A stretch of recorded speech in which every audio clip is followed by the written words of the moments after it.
Hey guys, Barefoot Ken here. And so here's one of the key lessons of barefooting. If you're going to do it, you've got to take the good, the bad, and the ugly. And you can't complain because people will just say, why don't you put on shoes? And that's always, of course, an option. When I came out here to the John Muir Trail a couple of years back, this was the section where I put on my shoes. And I'll show you a little bit of it. It's a huge exposed slope.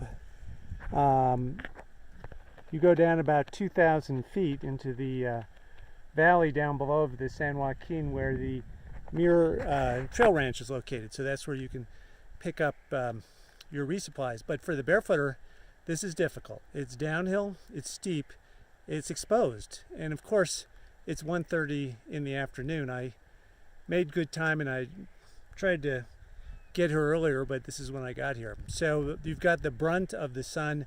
The sand underfoot is very hot, and the worst of all, you've got the metavolcanic, or the sharp gravel rock fragments. And I'll show you just a little bit of me hobbling down this trail, but just in case you think barefooting is all glamour and speed, it's not. It's about going backwards and doing something that's natural, the way people did before shoes, or before everybody had shoes, and you learn how difficult it can be.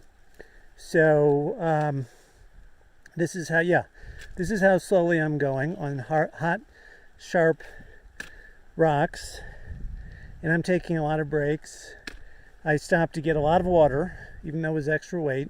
So I don't want to be caught out here and get dehydrated on the noonday sun. And you can see I've got my trekking pole out.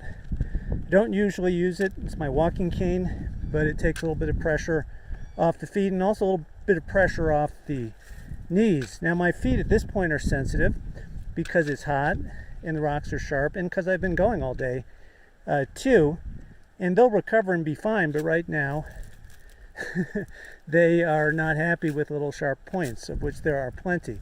So I'm going incredibly slow. Where I can, look, here's a nice piece of smooth granite. Granite is much easier to walk on than this gray stuff, the metavolcanic stuff, which tends to break apart with more sharp points.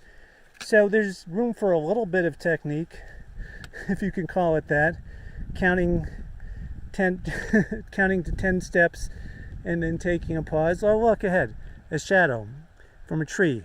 Aiming, go for a little bit, go from a tree shade to tree shade. And on those rare cases when you can find something flat to step on, that's obviously what you want to do. See, there's a flat rock. And now here's a few flat rocks, so I have some choices. There, right? And now it's back to the gravel. Okay, it's not all fun and games, but the goal is the experience, right? See you at the bottom.